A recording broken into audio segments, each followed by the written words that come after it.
시간 은혜 받으실 하나님 말씀은 누가복음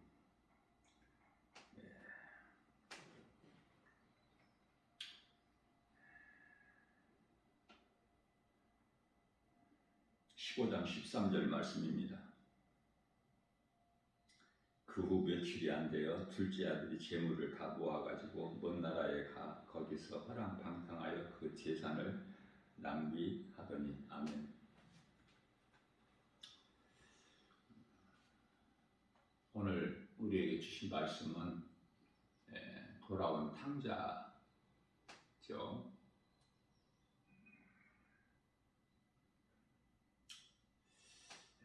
사람의 생각으로 아버지를 떠나 먼 나라에 간 둘째 아들,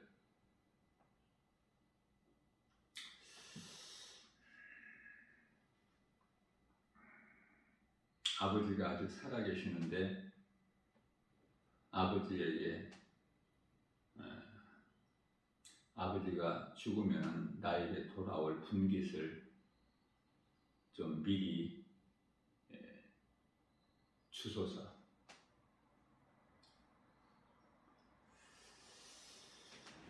사람이 하나님을 떠난 죄인이 인생을 살아가면서 하나님 없이도 얼마든지 잘 되는 것 같지만 누가복음 15장 13절 말씀을 보면 허랑방탕하여 그 재산을 낭비했다고 말씀을 하고 있는 것입니다. 그 아버지께 받은 재산을 다 세상적으로 허랑방탕하여 향락을 즐기다가 14절에서 다 없앤 후에 가뜩이나 또 그 나라에 흉년이 들어서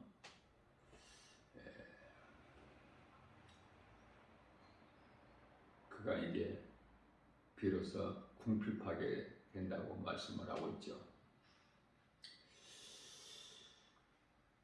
그래서 15절 말씀을 보면은 가서 그 나라 백성 중 한 사람에게 이제 붙여 사는데 그 사람이 그를 들판으로 보내서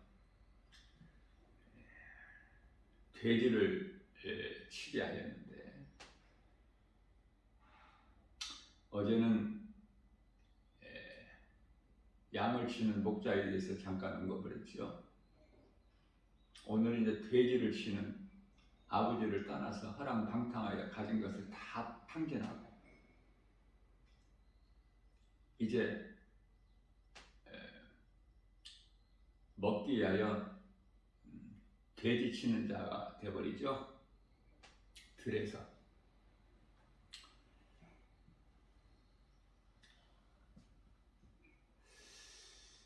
돼지는 먹을 것을 주인이 잘 챙겨주는데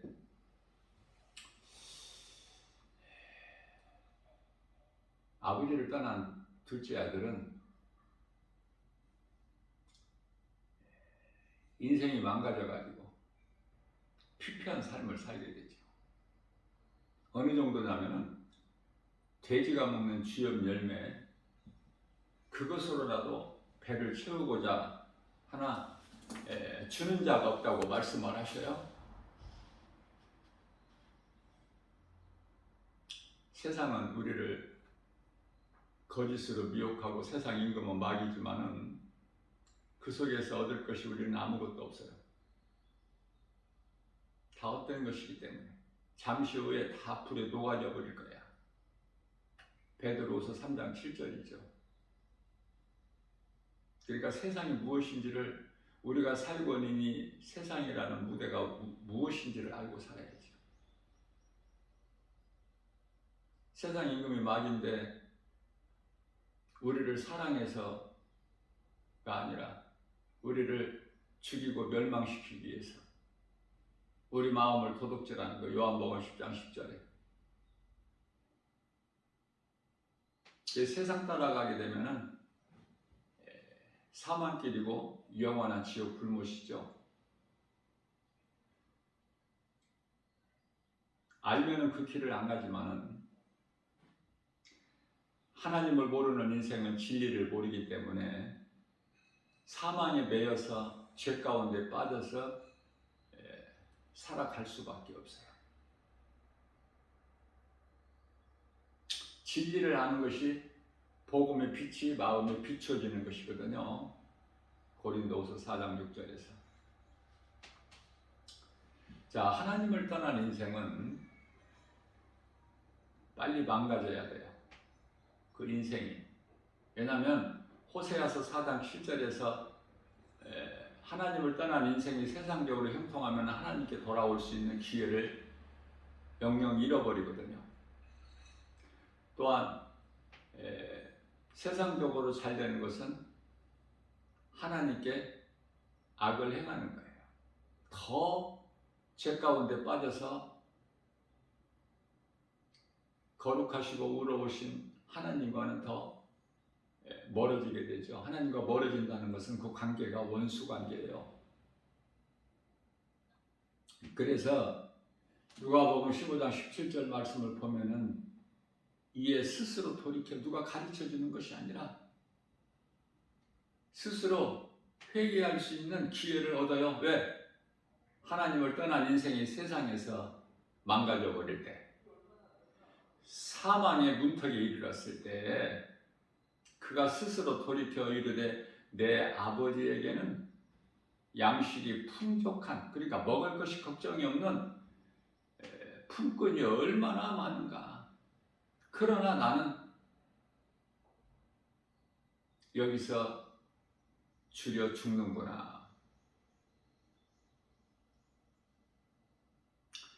이 말씀은 예수님께서 비유로 하신 말씀이에요. 실제로 있었던 것이 아니라.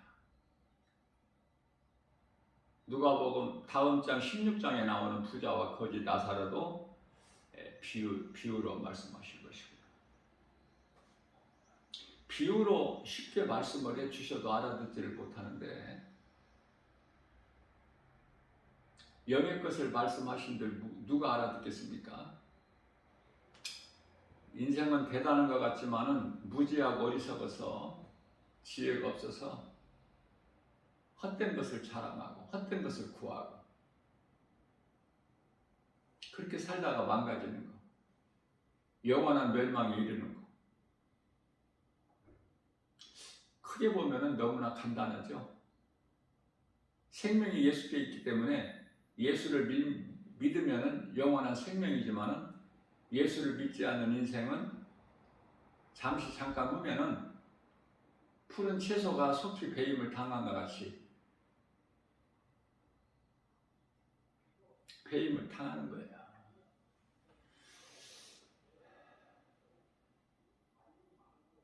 심판과 지옥이라는 무서운 영원한 형벌만 기다리고 있는 것이죠.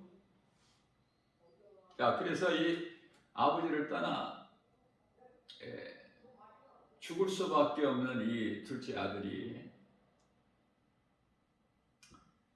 누가복음 15장 18절 말씀을 보면은 포기하지 않고 고백한 것을 말씀하고 있는데요. 내가 일어나 아버지께 가서 이르기를 아버지, 내가 하늘과 아버지께 죄를 지었사오니. 아버지를 떠난 그것이 죄예요. 아버지를 떠난 죄인은 잘 될 수가 없어. 그 어떤 것에. 영혼이 죽어버리면은 육체는 죽는 거야. 생명이 없어요. 그래서 마태복음 8장 22절에서 몸은 멀쩡히 살아있으나 예수님께서 죽은 자는 죽은 자들이 장사하게 하라 이렇게 말씀을 하시죠. 그래서 누가복음 15장 19절 말씀을 보게 되면은 지금부터는 아버지의 아들이라 일컬음을 나는 감당하지 못하오니 나를 품권에 아버지가 부리시는 품권에 하나로 보소서 하리라 하고, 그리고 그 사망의 자리에서 멸망의 자리에서 요한계시록 18장 4절 나오게 되는 거예요. 이것이 하나님의 은혜 아닙니까? 회개하고 하나님께 돌아오기만 하면 살아. 여기서 아버지는 하나님. 아버지가 돌아온 아들을 잃어버린 아들을 찾은 그 기쁨으로 잔치를 베풀어 주시는데, 하나님께 돌아오는 자가 영원히 사는 생명을 얻고, 하나님께 돌아오는 자, 회개하고, 그래서 아버지께 돌아올 수 있는 길, 하나님께 돌아올 수 있는 길이 예수님께서 요한복음 14장 6절에서 내가 곧 길이요 진리요 생명이 나로 말미암지 않고는 아버지께로 올 자가 없느니라 그 말씀대로 예수 그리스도를 통해서 하나님께 돌아오는 자는 영원히 사는 생명을 얻을 뿐만 아니라 잔치가 베풀어지는데, 그 잔치는 천국 잔치예요.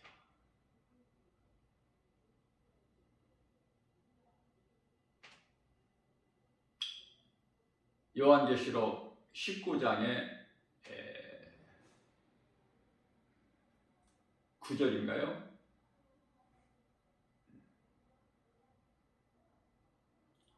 혼인잔치에 참여하는 자는 복이 있도다 이렇게 말씀을 하셔요.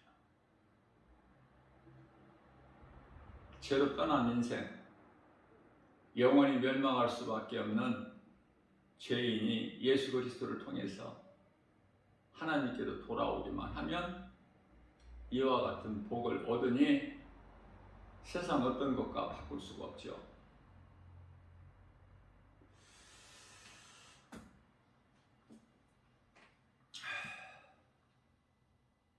돌아오는 아들을 기쁨으로 맞이하신 아버지께서는 즉시 종들에게 이제 명령을 하죠. 제일 좋은 옷을 내어다가 입히고 손에 가락지를 끼우고 발에 신을 신기라.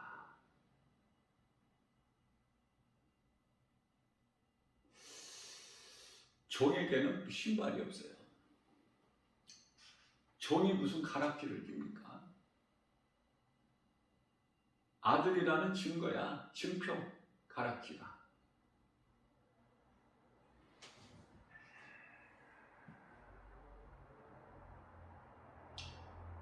뿐만 아니라 살찐 송아지를 끌어다가 잡고 우리가 먹고 즐기자.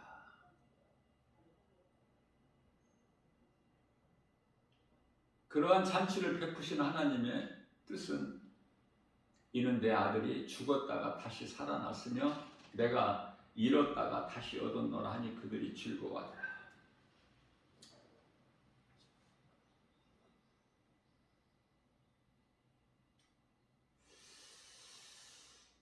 우리는 하나님을 알 때, 하나님 은혜로 살 때 겸손해질 수가 있죠.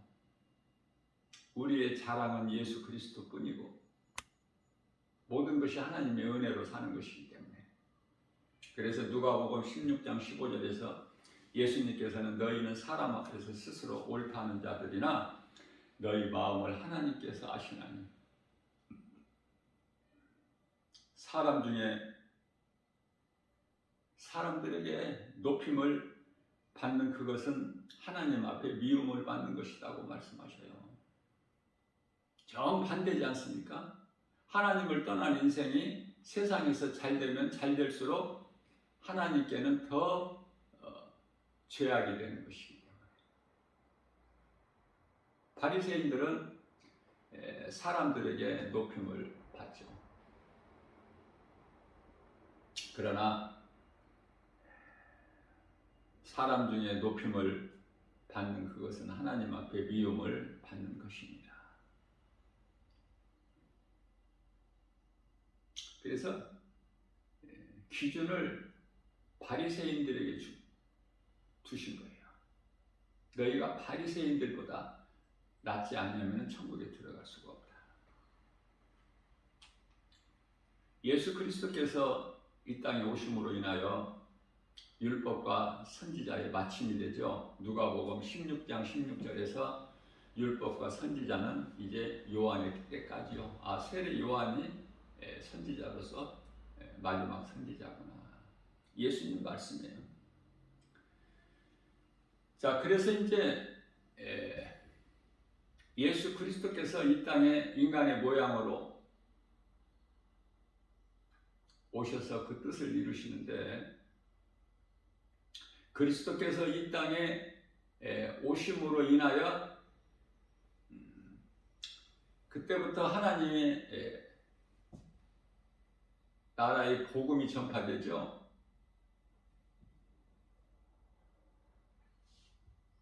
예수님이 다시 2000년 전에 초림하시면서부터 다시 오시는 재림까지를 마지막 때라 그래요. 그러나 이 마지막 때 중에서 지금은 지극히 마지막 때죠. 2000년이 지났고 이제 6000년의 끝자락에 있어요. 하루가 1000년이라고 예수님께서 말씀하시죠. 베드로후서 3장 8절에서 너희는 이 한 가지를 잊지 말라.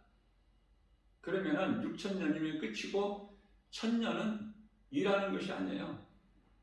예수님 오셔서부터 1000년 동안 왕국이 이루어지죠. 사탄이 없는.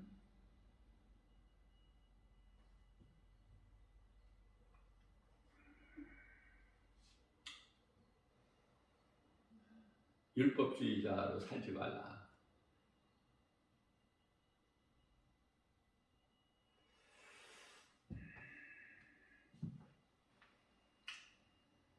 큰아들은 그 잔치에 참여를 못해요. 율법주의로 살기 때문에.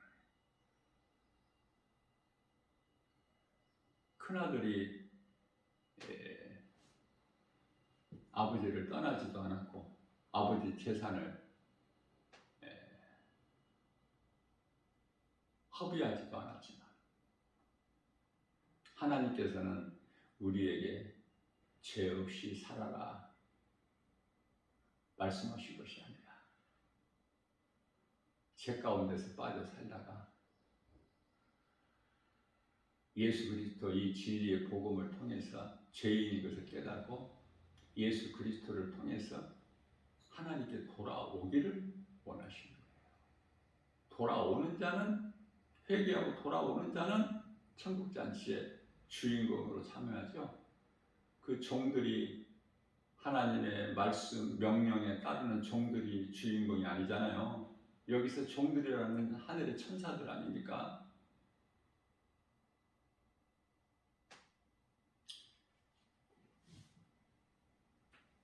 아버지가 큰아들에게 내 것은 다 네 것 아니냐. 그러니 네 동생이 죽었다가 다시 살아났으니 나를 떠나 내게 돌아왔으니 우리가 기쁘게 맞이해야 되지 않겠느냐. 어서 들어가자. 그래도 하나님의 말씀을 듣지 않죠. 들을 수 있는 귀가 없어. 율법적인 행위로는 믿음이 있는 것 같지만 하나님의 음성을 듣고 순종하지 않는 자는 아무것도 믿음이 없어요. 그 결과는 잔치에 참여하지를 못해요.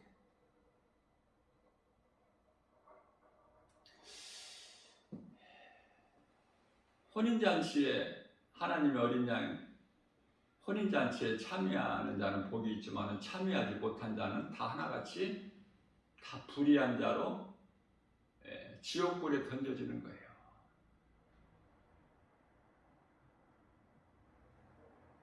오늘 또 우리에게 새날을 주셨어요. 내가 큰아들로 살 것인가? 내가 율법적으로 율법을 지키면서 내 의로 살아갈 것인가? 아니면은 나는 영원히 죽을 수밖에 없는 죄인인 것을 깨닫고 회개하고 하나님께로 돌아와서 그 잔치에, 천국 잔치에 참여하는 믿음의 주인공으로 살 것인가? 우리 예수님께서 너무 쉽게 비유를 해주셨잖아요. 우리가 어리석고 무지해서 지혜가 없어서 야고보서 1장 5절 말씀에서 너희에게 지혜가 부족하거든 하나님께 구하라고 그러시죠. 그리하면 꾸짖지도 아니하시고 후히 주시다. 우리가 믿는 것은 하나님의 말씀을 믿는 것이고 우리가 하나님을 사랑한다고 고백하는 것은 하나님 말씀을 사랑하는 거예요. 말씀을 얼마큼 내가 믿느냐에 따라서 행함이 따르기 때문에 하나님을 많이 사랑하는 자는 하나님의 말씀을 많이 믿을 수밖에 없겠죠. 그리고 믿음에서 끝나는 것이 아니라 믿음은 살아있는 믿음이 있고 죽은 믿음이 있어요. 죽은 믿음은 아무 열매가 없지만 살아있는 산 믿음은 많은 열매를 맺죠. 예수님 하신 말씀에 믿음으로 순종하여 행함으로 우리 예수님께서 마태복음 7장 20절에서 기뻐하시는 그 열매는 갈라디아서 5장 22절에서 23절 9가지 성령의 열매를 맺는데 그 일에 수고하고 힘써 일하는 복 있는 자 저와 여러분들 모두 되시기를 주님의 이름으로 축복합니다.